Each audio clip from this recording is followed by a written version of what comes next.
Hello, everybody, and welcome back to Albion Tonight. I am so excited to be doing my podcast again.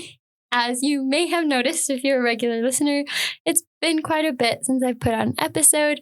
It's just been a really crazy summer. I've been really lucky to get to travel to some great places, and I've just been taking care of some personal transitions in my life. But we're back and we're better than ever. And we're going to keep on having lots and lots of awesome episodes about eating women. Yay! But today we're going to talk about mothers, babies, and food. And I have a very special guest. It is my own mother. Say hello. Hello. This is my mom, Susan. She's a very smart and awesome woman. She's also a travel agent, so she can let you travel to lots of great places.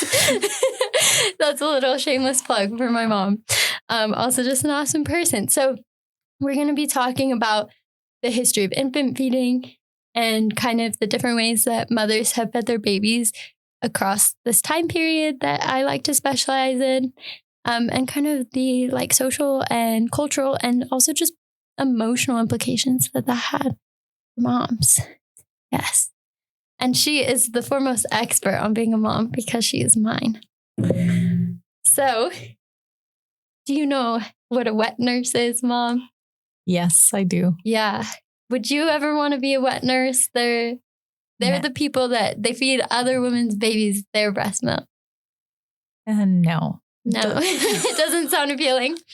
Well, the most popular time period for these wet nurses in kind of our modern history is the 17th and 18th century. Is when the wet nurse was having their heyday, especially in aristocratic French society, which influenced aristocratic British society and what was kind of hip. But then when we get into the 19th century, one of my favorite centuries, it starts to get a little bit more complicated because I always used to think it was the wealthier families, you know, the moms who are like, oh, I don't want to mess with my little infant. Like, it's gross. Somebody else feed it. You know, I was thinking more privileged families would have wet nurses.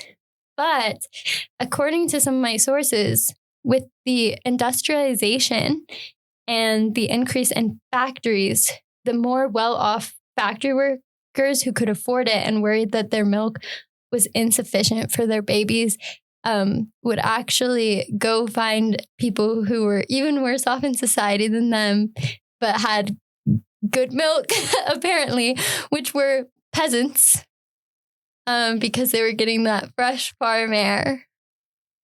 And so they would basically send their babies to be wet nursed by the down-by peasants. But as you get into the mid-19th century, the role of the wet nurse dies down. But that's kind of where our story starts for women. And as you can see, primarily breast milk. And also at that same time period that the factory workers were sending their babies to the peasants, a lot of wealthier and middle-class women were actually the ones breastfeeding because they had the time and the, I don't necessarily want to say privilege, but these are the women now because their husbands can make enough money that aren't having to go to work, or that are kind of more expected to play even harder into the traditional role of the woman in the home. So like nursing the baby yourself and doing the cooking and the cleaning and doing all of the respectability stuff, a la the cult of domesticity. So is that opposite of what you would expect, or is that kind of what you would expect? That is interesting. I thought it was the wealthy that hired nannies or, wet nurses to take care of their babies. So that's an interesting. And I think you still will find some middle-class wet nurses in books, but just people who have looked into some historical trends, it's very interesting. And I think one thing that a lot of Victorian historians will talk about is the lived difference between the expectations of women at the time, which are very much the traditional housewife role that we're more familiar with today, and how much that actually was not lived by a lot of women who are working in industrial society, but it's the strong and large middle class that is kind of performing those standards. And so that's actually why they're the people that are breastfeeding. So yeah, I thought that was really interesting. That is interesting. But then, of course, in the Victorian era, we had a ton of people who were like, hey, what if we were more utilitarian, more scientific, more rational? And so this is when a lot of scientists and doctors started looking into ways to like artificially give nutrients to babies, like formula and stuff. Also because of genuine health concerns, infant mortality famously very, very high. During the 19th century, there were so many diseases on the street that they were dying of. Malnutrition was a huge issue. So there was also like this real issue and this real concern about whether or not there was a way to get more nutrients, because there was just this fear that also like the things that mothers were naturally able to give to their babies were lacking, because there were just so many malnourished women, especially in the slums and in the like bricklayer towns and the factory towns. And yeah. And I think about how hard it must have been to be a woman in this time too, because like, being in that place where you feel like your care isn't good enough for your baby, no matter how much you love it, would also be a very difficult thing, that the societal pressure that you definitely would feel, because there were a lot of books at that time and there were contemporary criticisms of whether or not like which mother should be entrusted with being able to feed or properly nurture their babies. But then we get into baby bottles and formula. So we have the nipples on the baby bottle.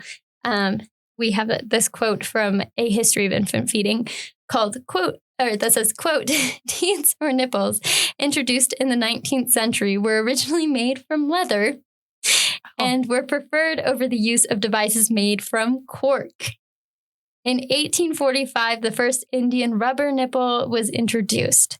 Although the first rubber nipples had a repulsive odor and taste, they were refined and adapted by the beginning of the 20th century. With the invention of the modern feeding bottle and nipple, the availability of animals' milk, and the change in society's acceptance of wet nursing, artificial feeding became a popular choice, and as a result, medicine began to focus on infant nutrition, as I said, end quote. We've got leather, baby. Wow. Leather. And cork. I would prefer leather from cork too. But then a la colonialism, you get all of the rubber in from India and people are like, oh, we could use this instead. And so one of the things that they had during the Victorian era was a baby bottle. This is kind of before/mid rubber nipple. There was a baby bottle that was, its nickname was the murder bottle later in life. But, so probably one of the most famous Victorian baby bottles. Now one of the most famous murder bottles. But I'm going to show you a picture and then I'll show the people. But it's like a banjo shaped. It has like a long straw for the baby to drink out of. Oh, interesting. Yeah. What do you see in this picture? Tell. I mean, it looks like a sippy cup that they have now, with the straw at the top. Yeah, but it's like a really long straw. Yeah, long. And the baby is like holding it. So I actually saw one of these at the Charles Dickens Museum in London. In the Dickens Family Nursery, they had one of that. It was either actually one that they were able to recover from one of the family's homes, or they just knew that it was the type of bottle and had recovered it from a different source. So these were actually used in family homes at the time. And they have these long straws. And it's basically so instead of having to sit there and hold your baby and like hold the bottle in their mouth like a sippy cup, they can like drink from it. And it's kind of for like slightly older babies that can at least like kind of sit up or like sit up with support. However, the problem is they were just really difficult to clean. So like the instructions back then were still to like clean things with hot water, but like very hot water, and like make sure all the stuff rinsed out and like rinse it through the straw. But the shape of the bottle basically made it where there's kind of an indent between the place where the liquid fills and the cap. And so when you were washing it out, there was still bacteria that would get stuck in that little spot. And so there were a lot of babies that would get really sick from them. Sad. Yeah, because of that built up bacteria. And even at the time, like over time, more and more people cried out against these bottles. But even at the time, it was one of those things where there were a lot of people saying, I don't think this is very safe. And doctors saying, don't use this bottle, use a different kind. But just like today, sometimes we know things, but we still don't do what's best for us, or people chose convenience, or they thought that the risks were low enough that if they just cleaned it well enough, that it would be okay. But it did actually lead to a lot of infant deaths. According to the British Baby Bottle Museum, the period that this bottle was in use, so not 100% direct correlation, but the period that this bottle was in use, only 2 out of 10 babies would live to see their second birthday. Really? Wow. Yeah. Scary. Those years before 5 years old were very precarious and very scary time as a mother back then. Also, just my disclaimer, also an opinion from my history teacher. People say because, 2 out of 10 babies died in the 19th, like for a large part of the 19th century, that people dealt better with children's death. And perhaps like on the outside they did, or they were able to maybe get on with life because it was more expected. But I don't think it really tampered the grief that much. Yeah. Like they might have been more used to grief, but I don't think that made the grief less painful. Oh, yeah. Because the other thing that we're going to talk about is mothers and the ways in which they would do everything to bury their babies properly or hold on to their babies. And that, to me, is the biggest evidence that just because someone might lose 3 of the 10 kids that they birthed didn't mean that they didn't care, Yeah. That would be the hardest thing. Yeah, that's the sad part. But we have happy parts. Before we get on to the funerals of babies, we have banana bottles. Banana bottles. Yes, banana bottles. So after the whole Victorian craze, there were some other Victorian bottles that were more standard sizes that were not as dangerous as the murder bottle, which was advertised, by the way, as things like Mummy's Darling, the Princess, Little Cherub, or the Alexandria. So, they sound pleasant, but so does banana bottle. So this one is kind of the turn of the century. So we're going into the 1900s, and it's a bottle that's literally shaped like a banana. So that allows for better cleaning, as you can see, because it has like that angle to kind of spew everything out. And a lot of doctors kind of gave that credit for saving a lot of lives at that time period and decreasing infant mortality, especially because as we get into the 1900s, formula is more and more favored. And there's a lot of different historical reasons you can point to that. But one of those is going to just be having seen all these babies die in the previous century and germ theory newly emerging. You're really going to get the solidification of like, we need to like do more to like pump more nutrients into our babies, like, because now we have science to help us. So it's also that age where everyone's very excited about what they can do. Speaking of formula, the first formula, or what's widely credited, is called Liebig's formula. It was sold both in like the United States, especially New York, and also London. This is an advertisement for it. This is the advertisement for it. No more wet nurses. So we're still on. They're still there a little bit. No more wet nurses. Lives. Baron von Liebig's soluble food, the most perfect substitute for mother's milk. Prepared by T. Paul Leib, chemist, Dresdel. So it's a German invention originally. This food dissolves easily in warm milk and is at once ready for the use of babies. At all druggists, $1 per bottle. So that one was from New York. So it'd probably be about £1 in the UK. But the first ones mainly were just a lot of like solidifiers. Like some of them had potash and flour and cornstarch. Just like little things like that. And we're going to soon see women's actual words from some books of the time for recommendations for foods for babies. And you'll also see some of those recipes of just mixing like milk, sugar, and some sort of thickener. Sometimes that would be called something like pap. But formula is kind of a more liquefied version of that. But it actually, surprisingly, we have a lot of these inventions, like most famously, like the quack doctor baby soothing syrup that had morphine in it and stuff that was sold for way longer than it needed to be.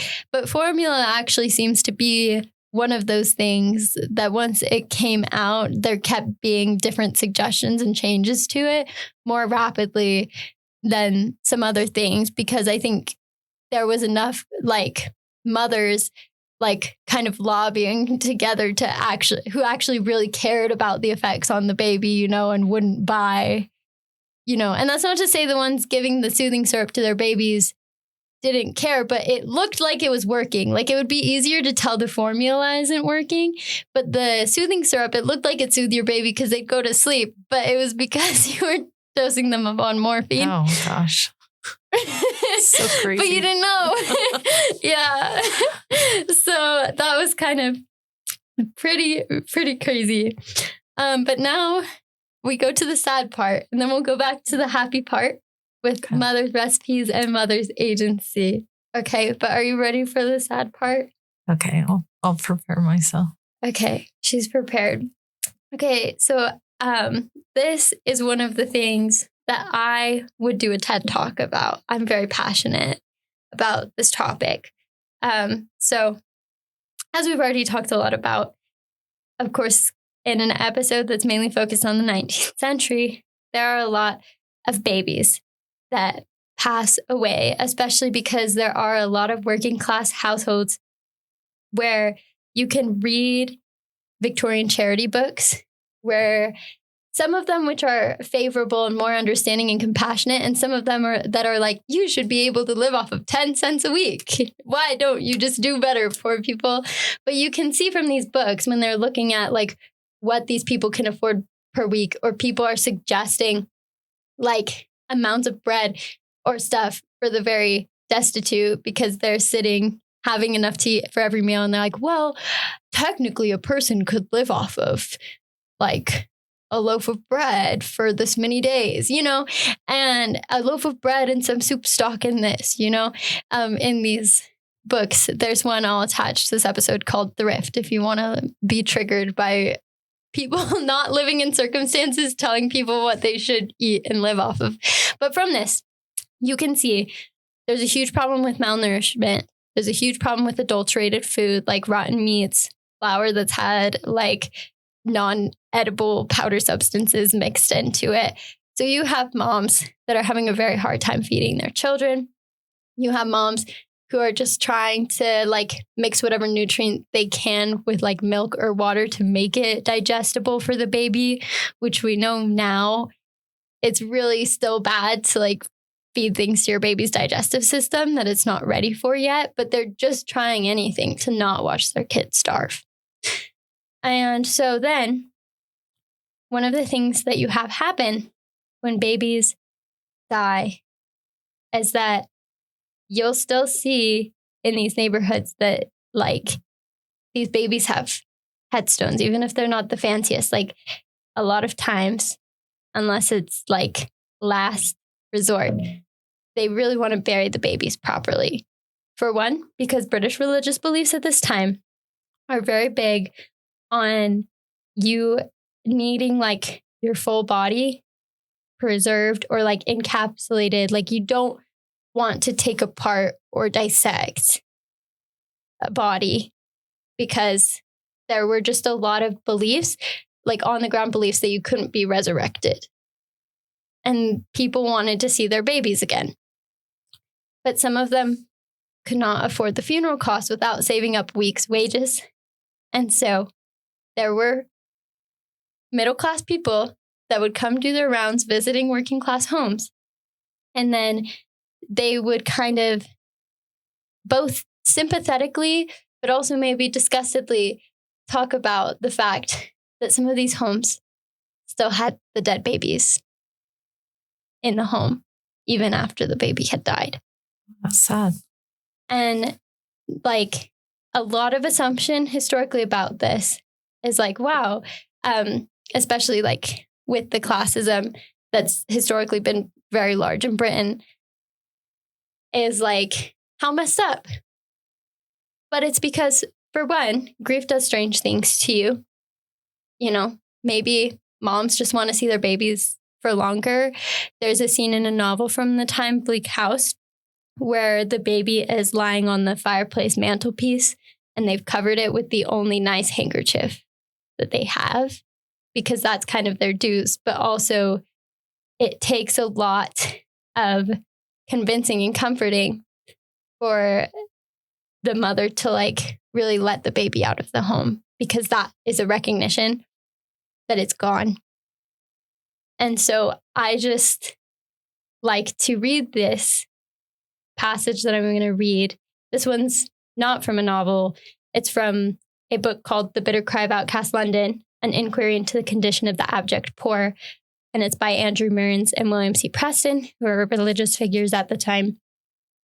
Only because I just like to do justice that these people were grieving, because it's really easy to look at them as a statistic, and it's really easy to think, that they don't care because there's all these people stuffed together in a tattered house. But it's really just like, when I read these passages, I see people doing their literal best to piece together what they have left. So this is kind of a look at the hard conditions some people were living in with their babies. Quote, in the district of Euston Road is one public house to every... Oh, sorry. This is the wrong quote. We're going to do this quote first, and then I have another one. Okay, quote.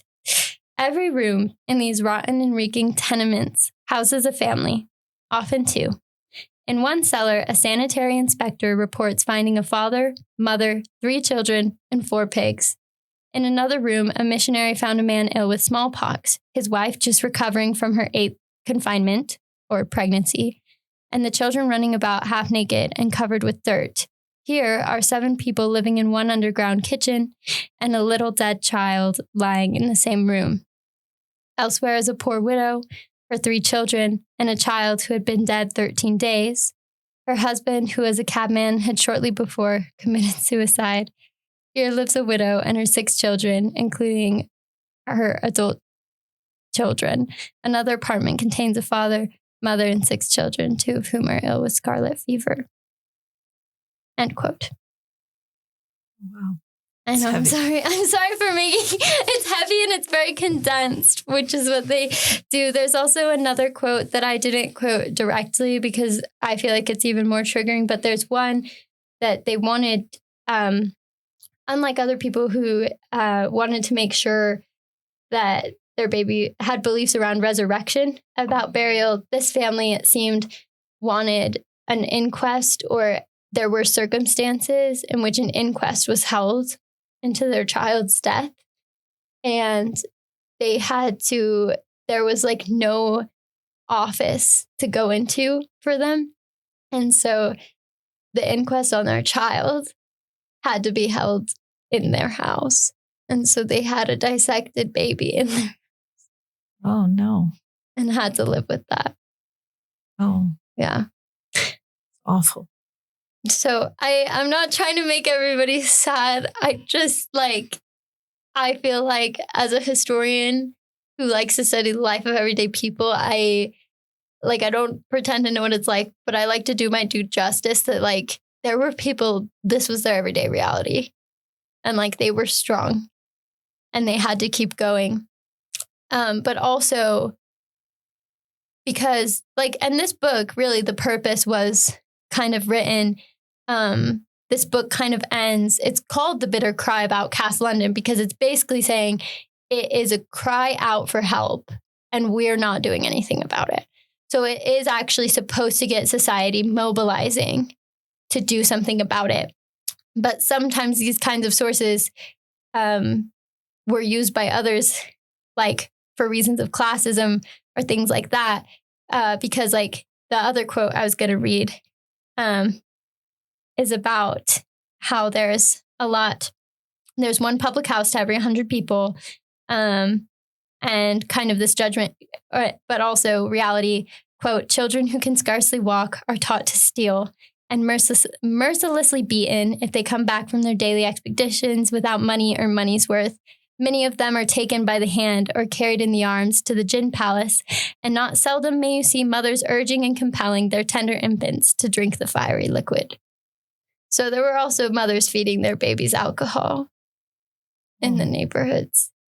But also I think about, it's interesting too, because these books kind of group the mothers who may just be too poor to feed more to their kids and their child has died and now they have the body and they're grieving, are kind of also compared with these moms that are feeding their babies alcohol. But also a lot of people back then were taught that alcohol would help with that it disease, was nourishing, that it was medicine and that it was nourishing because it would give you a lot of books will kind of describe a warm feeling in your belly or something like that. And people knew that wasn't fullness, but also there definitely still was an idea at the time that maybe this will give energy or at least warmth to my child. So this is the desperatest situation that you'll find people in then. And unfortunately, now there are still really desperate situations, but that's our chapter on the sad parts of babies. Do you have any questions, comments, concerns? No, it's just very sad. I'm grateful I didn't have to live through that. I know. I'm really grateful because we romanticize history, but also I'm really grateful for the people who fought for things to be better, for the people who wrote books and the people who did. Because there were a lot of people that went into these neighborhoods and tried to help. In fact, the scene in the book I was talking about earlier, that's what the two main characters are doing, is visiting. But a lot of authors at the time and even people then, and especially us now, recognize that there's a duality to this where both people would come in and genuinely help and bring food to these people or comfort them in their grief and talk to them. But then there were also ladies who'd come and be like, this is how you need to clean your floor and your children won't be so sick. And I would want to punch those ladies in the face. Yeah, people just come in telling you what you need to do when. Yeah, there was definitely genuine charity work that was genuinely helpful because that's how things got better over time. Also because groups like that and people who wrote these books who genuinely cared about these issues started to get more laws passed and started to also get the public publishing things like this, kind of got the public aware of these issues. So there's a lot of these books that came out in the Victorian era about the conditions in slums, kind of in America, like Jacob Riis and his photos of the children living in slums, that made people go, oh, I need to actually do something about this. As a human being, I can't know that people down the street are living like this.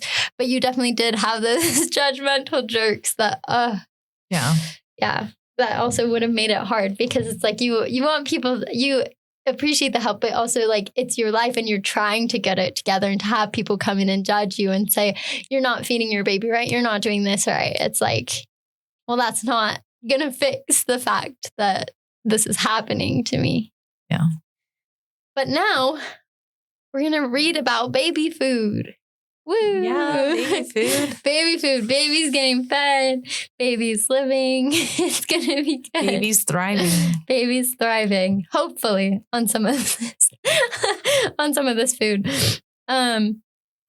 So here's some, one last kind of sad thing. Back to the death bottle. Mrs. Beaton has some advice on baby bottles, and I want you to tell me what sounds a little strange about this advice. Okay. Okay, so she says, though many kinds of nursing bottles have been lately invented, and some mounted with India rubber nipples, the common glass bottle with the calf's teat is equal in cleanliness and utility to any. Besides, the nipple put into the child's mouth is so white and natural in appearance that no child taken from the breast will refuse it. I also love this idea that women and babies are so pure that this white angelic nipple will do great things. The black wow, this is a very racist passage about bottles, guys. Okay. The black artificial ones of coachcock or gutta percha are unnatural. The prepared teats can be obtained at any chemist's, and as they are kept in spirits, they will require little soaking in warm water. Yeah, you're supposed to keep them in alcohol, okay? The ladies feeding their babies alcohol aren't like... but then you're supposed to wash it with water and gentle washing before being tied securely by means of fine twine round the neck of the bottle, just sufficient being left projecting for the child to grasp freely in its lips. This is a long quote, but I promise we're getting to the point. For if left the full length or over long, it will be drawn too far into the mouth and possibly make the infant heave. When once properly adjusted, the nipple need never be removed till replaced by a new one, which will hardly be necessary oftener than once a fortnight. Oh. Though with care, one will last for several weeks. The nursing bottle should be thoroughly washed and cleaned every day and always rinsed out before and after using it, the warm water being squeezed through the nipple to wash out any particles of food that might lodge in the aperture and become sour. So, like I said, they were cleaning it the same way we clean things today.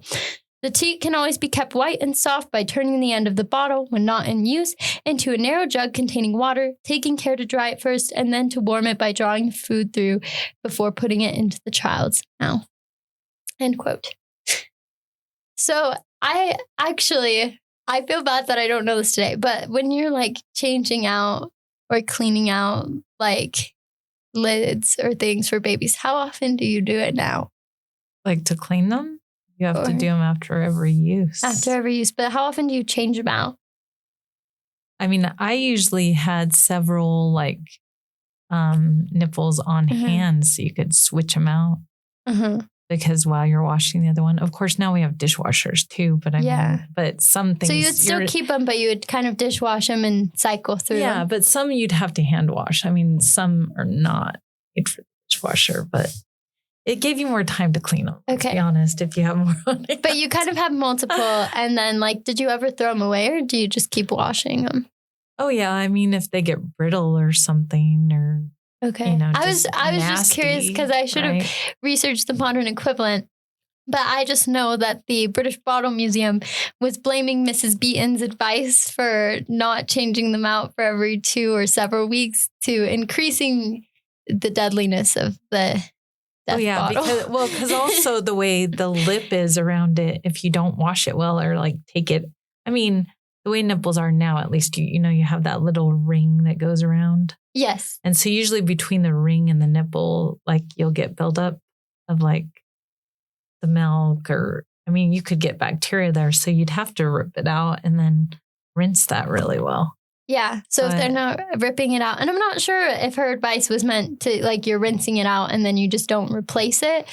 But all I know is that the British Bottle Museum does kind of point to this as perhaps not the most helpful because this advice was being given. There were other bottles in manufacture, but it was at the same time as that banjo death bottle. Well, because would she mean don't wash it for 2 weeks? No, you wash it, but I don't know if she was saying to take it. She doesn't specify whether you take it off.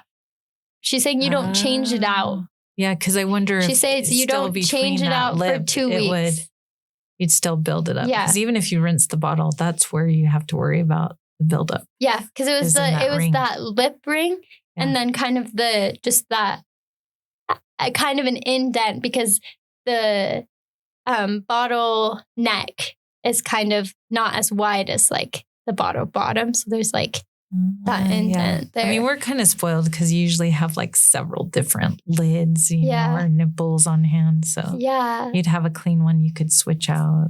Like there's just so much that was very exhausting. And also mothers were charged with so much. There's one women's magazine from the time that basically just outright says to mothers, like, you are the one responsible for your children's salvation, moral upbringing, you know, not to mention survival. So there's also so much pressure. And then you're also dealing with all of these like very difficult things that are difficult to clean. And there's dangers around every corner. And sometimes like you don't even have the time or the resources to like fix everything. So here are some foods for infants. Quote, this is also Mrs. Beaton, our favorite home guru. She's like the Martha Stewart of the Victorian era. Quote, the articles generally employed as food for infants consist of arrowroot, bread, flour, baked flour, prepared groats, farinaceous food, biscuit powder, biscuits, tops and bottoms, and semolina or manna croup, as it is otherwise called, which, like tapioca, is the prepared pith of certain vegetable substances. Of this list, the least efficacious, though perhaps the most believed in, is arrowroot, which only as a mere agent for change, and then only for a very short time, should ever be employed as a means of diet to infancy or childhood. It is a thin, flatulent, and innutritious food, and incapable of supporting infantine life with energy. Bread, though the universal regime with the laboring poor. See, here she is judging people. Okay, the laboring poor, where the infant's stomach and digestive powers are a reflex in miniature of the father's, should never be given to an infant under 3 months.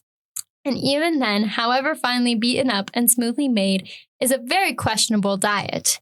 Flour, when well boiled, though infinitely better than arrowroot, is still only a kind of fermentative paste that counteracts its own good by after acidity and flatulence. End quote. So they mainly were just mixing all of the bready, powdery things into milk and like foods and soft breads. They're like, I assume this will work. I mean, we live on breads. Right. But then like not straight bread. It's supposed to be like a flour or something mixed with milk or like a tapioca. Because she's saying, like I said, a lot of the poor people like would just soften bread, like straight bread as a liquid, because it's like what they had on hand. Also because the assumption was like, if my baby's like starving and crying, like if I feed them something more substantial, you know, but people who maybe had more time and were less freaked out about it were like, no, you can't feed them full bread. But they were feeding them like biscuit powder and biscuits and things. And also, I just think this is a fun quote, too, because I've never tried it, but apparently arrowroot and flour are just going to make your baby really gassy. Oh, yeah. She does not like the flatulence, which is also Victorian conceptions of health have a lot with the bodies, like the substances that go in and out of your bodies. So like, I mean, as of now, we know like being gassy is like a sign of perhaps bad digestion. Very much the same thing, that things like gassiness or throwing up or like having runny stool, very bad. Definitely like a sign that you're not well. But yeah, there's a lot for baking flour into like a mass and just like different packet powders that they would kind of feed babies. So I thought it was very interesting. And then this is the other thing that a lot of people argued about, is whether or not you should give cow's milk to a baby. This was a big, big argument during the time period. And here's Mrs. Beaton's point on it. She says, many persons entertain a belief that cow's milk is hurtful to infants and consequently refrain from giving it. But this is a very great mistake, for both sugar and milk should form a large portion of every meal an infant takes. End quote. So also a lot of babies at this time were drinking mother's milk and cow's milk. That also is a big part of the diet of working class babies, because mothers felt like if they weren't producing adequate milk for their children, they would try to substitute with cow's milk and sometimes soak the bread in the cow's milk. So, it's interesting. Yeah. I mean, it looks similar. Yeah. It really does. Yeah. They didn't understand everything back then. I get it. Yeah. So. And I feel like, 200 years from now, we'll be like, oh my goodness, what were they doing? But it's like, if you think about it, like, especially with limited resources, like these aren't terrible ideas, and unless you have like all the science to test it and years to prove it.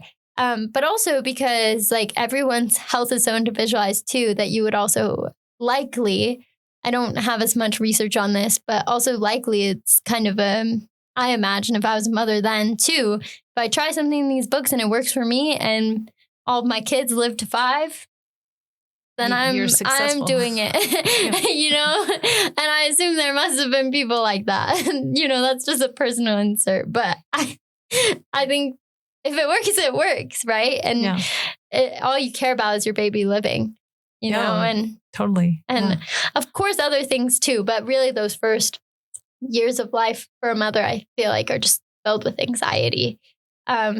And of course, there's also a lot of other caregivers too as well. There's books at this time about like how to be a good father to your children and things like that. And also, we probably don't have time for this tangent today, but at some point in an episode, I'll also talk about a little more about mothers and fathers' rights to children, because they're really weird. Maybe we'll have time for the tangent at the end. We'll see. She also has some tips on teething.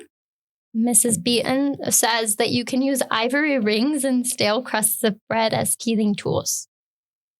I love stale bread. I don't want to give I think ivory ring is a big ring. I don't think it's like a hand ring, but still a little strange.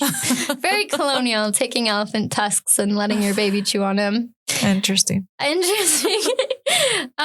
couple more dishes for baby from a different book called A Treatise Containing, or Practical Cooking and Dinner Giving, a treatise containing practical instructions in cooking and the combination and serving of dishes and in the fashionable modes of entertaining at breakfast, lunch, and dinner. This is in 1877. This one is an American book. Mrs. Beaton is British, but I found some similarities and was having difficulty finding a British one. But this gives us some more ideas about a couple more things that babies would eat. So there's pap, like I said. Put a little butter into a saucepan for the purpose of keeping the mixture from sticking. When it is hot, pour in a thin batter of milk and flour, a little salted, stir well, and boil gently about 5 minutes. Then add a little sugar. This is basically white sauce. That's what I was thinking. Sauce. I was like, oh. So, and there's also other kinds of pap that would be different. It would just be different thickeners than flour. But it's basically, if you've ever seen a white sauce recipe, I also talked about this in my suffragette cookbook empowerment episode. But yeah, and then if the child is over 3 months old, an egg may be mixed in the batter for a change. Interesting. Yeah, because I grew up with white sauce. Yeah, just mix anything it's just in it. Just things, and then protein. You can mix eggs or chicken in it. So yeah, you do that, but just 1 egg for an older baby. We have wheat flour and cornmeal gruel. Tie wheat flour and cornmeal, 3/4 wheat flour and 1/4 cornmeal, into a thick cotton cloth and boil it 3 or 4 hours. Dry the lump and grate it as you use it. Put on the fire, cream and water, and when it comes to a boil, stir in some of the grated lump. Rub to a smooth paste with a little water. Salt it slightly. Judgment must be used as to the amount of thickening. For a young infant, the preparation should be thin enough to be taken in the bottle. If the child is older, it may be thicker. If the child is troubled with constipation, the proportion of cornmeal should be larger. If with summer complaint, it may be left out altogether. I believe summer complaint this is a off the top of my head, unfact checked answer, but I believe it's like colic. Okay. Roasted rice, boiled and mashed is a good infant diet in case of summer complaint. Good. Then we've also got cornmeal gruel and oatmeal gruel. So basically kind of like a oatmeal porridge or Please a cornmeal porridge. Can I have more? Please, I want some more. Yes, they were feeding that to the babies and the workhouse children. And also beef, a recipe from Dr. Rice, number 2. Interesting. A beef gruel? Potentially. Yep. It's like a beef gruel soup. Scrape 1/2 pound of beef and remove all the shreds. Add 1/2 pint of water and 3 drops of muriatic acid. Let it stand 1 hour, then strain it through a sieve and add a small portion of salt. So you don't really get to eat the meat. It's just they soak it in there so it has meat flavor. I think so. And then maybe you can use the meat for something else. Interesting. Meat flavor, maybe very small pieces of meat. But yeah, common kitchen staples, lots of things like pap where you're just thickening like milk and butter and things like that, because milk and butter were kind of seen as similar to breast milk. But also, as we'll get to the end of that century, which Miss Bean is still writing in, you'll get to more of a formula-based diet for a little bit, which was even more popular in the early 1900s than it is now.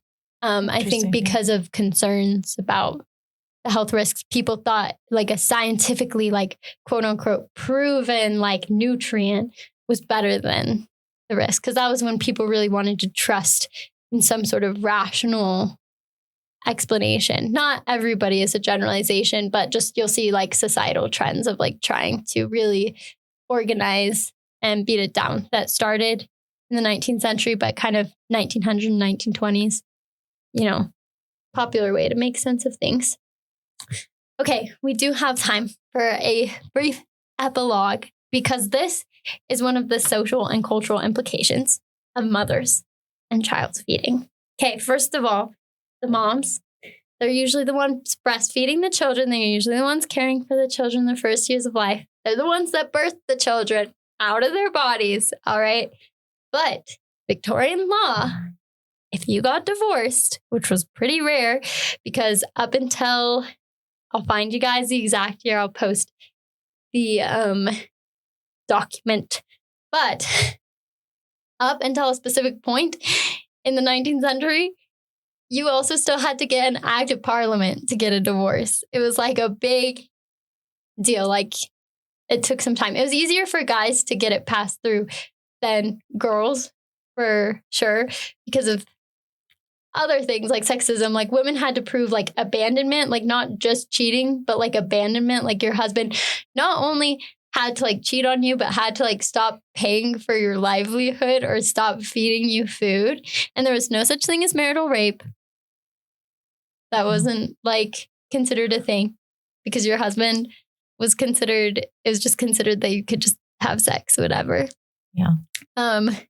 So lots of not family friendly laws, even though mothers did a ton of things. But there was this girl named Caroline Sheridan Norton. It's actually pretty famous.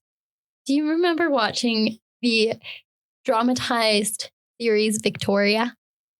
Oh, yes. Do you remember how there was that one girl who had like that really sucky husband? Oh, yeah. And like there was like drama and like he was being unfaithful, but she was also kind of being unfaithful. And then like things didn't go super well for her in the show. If you watch Victoria, you'll know who this girl is. So not everything is 100% accurate, but kind of actually great, especially emotional portrait of her life. So that's Caroline Sheridan Norton. So she's born into the Sheridan family, which was a very culturally and politically important family in Britain. Like they had some poets, they had just people who had kind of contributed to society seen as important. So she is going to end up marrying someone who's also seen as important. I promise this gets back to babies really quick. And it's a member of parliament. with the last name Norton. And he is that not so good husband shown in the show. He was rather abusive to her, and they had a terrible marriage, which also they have this very public divorce. He shames her, drags her through the mud very publicly. And there's a lot of details of this that you can totally look up. But the point aren't the details. They're going to be what happens after. But he drags her through the mud very publicly out there. And one of the things he does, because of British common law, the father basically, unless something is proved that he literally tried to kill one of the children, he kind of has the right to determine custody and the right to the custody of his children. And in court, women can ask for things like common visiting rights or things like that if their husband's not giving them to them, or some form of shared custody, and the judge will make rulings on that. But it kind of automatically goes to the dad. And one of the worst things, in my opinion, that he did to her is he basically made it very difficult for her to ever see her children again. She was basically separated from her children. That's so sad. When this divorce happened. And so what she did is very important to British history. And to me is just a case study that shows us a lot about the implications of mothers and their connections to their babies. Is after this happened to her, she actually wrote a whole book called Observations on the Natural Claim of the Mother to the Custody of Her Infant Children as Affected by the Common Right Law of the Father in 1837. And she went and wrote about a bunch of different British court cases that she had seen and talked about her problems with the rulings in terms of the ways that they limited mothers' access to feed their children. And one of her main points, actually, is she goes back to a lot of cases where the children are being breastfed by the mothers, are not being allowed to see their mothers when their mothers are literally the ones nourishing them. So not only is this a real lived experience for women, or a painful experience to be taken away from what can be a very comforting experience to many, to get to nurse your child, but also it can be used symbolically and is used both literally and symbolically for her, of kind of the role that a mother has in nurturing a child and in being there for a child, and especially playing off of the Victorian assumptions about what motherhood always looks like. To be well, if this is what motherhood is, then why are you not letting women have rights to their children? So, she discusses one case where, in her words, once again, I don't know if it's 100% true, but it's a great emotive argument. But the rulings of the court cases and the facts of the case, of the ages of the children and everything, are good. But she paints some scenes that are, very pathos, where there's this one mother that she describes it as the people who come to take the baby from her before her deciding custody with the dad. Literally, she describes it as taken half naked from its mother while she was nursing it. As if they literally took it away from her in the act.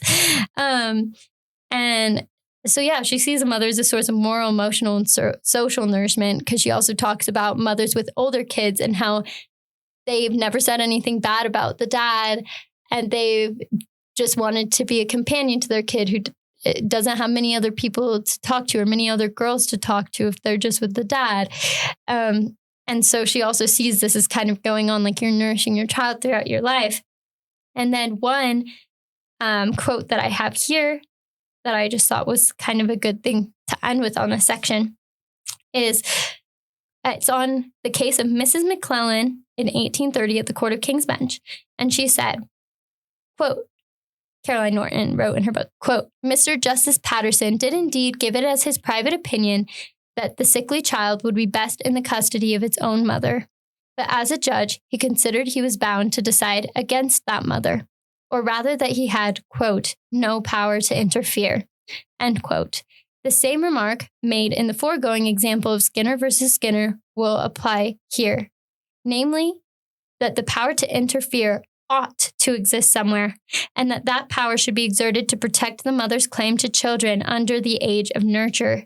Indeed, it may be questioned whether the law, arbitrary as it is not strained when the father's custody is interpreted to be the custody of any stranger the father may choose to appoint. There is something revolting in the idea of this little sickly wretch being forcibly taken from its mother and returned to its schoolmistress merely because it was the father's will and pleasure. End quote. So basically in this case that she just described, what happened is this husband and the wife got divorced. The husband left the wife for the schoolmistress and was letting the schoolmistress breastfeed the child that the mother still wanted to breastfeed. He was like, my mistress is going to get to breastfeed your child. And also, the other case, the reason Caroline says sickly, this child was sick of the same disease her other two children had died from. And so this mother thought that maybe if she did something different or was able to keep breastfeeding it, that she could stop it from dying. But the husband had decided that somebody else is going to do it. And, she didn't really get to feel like she was a part of those decisions that could affect whether her child lived or died. And I don't know if the child lived or died either. And that ambiguity is sad. But I just think this is a case of showing like breastfeeding is both like a literal thing and maybe for some people a cool thing or a gross thing or whatever you may think of it. But it also is serving this like really important role in the ways that the relationships mothers have with their children and the legal claims that they're trying to make to their rights as women to be with their families because of that connection they have to their baby. Yeah. Yeah. So it's the epilogue. So that's what I have for today. Are there any other questions, comments, concerns, things you really want to know about babies? I'm not an expert, but I can try. Well, I learned a lot today. That was very interesting. Thank you. Thank you for having me. Yes, of course. Thank you for birthing me. Thank you for being my daughter. Yes, I'm so glad that I did not have to live off of pap and bread in milk. But I'm also proud of the women who devised solutions to feed their babies in a difficult time. Even if, as time went on, they hopefully found more and more better and more nutritious ways to feed their kids.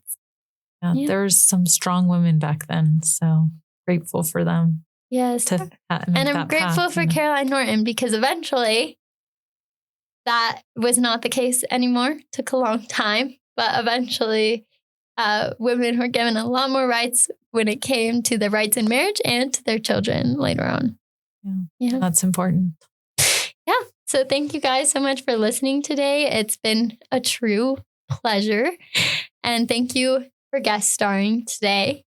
And next time we are going to delve into the very serious topic of either colonialism and food or slavery and food. So it's going to be sad again, like today, but informative, helpful, and a testament to amazing people who fought for their rights and for their humanity. So thank you so much. I'll be on next time. Bye-bye. Oh yeah, and email me if you have questions. Bye-bye.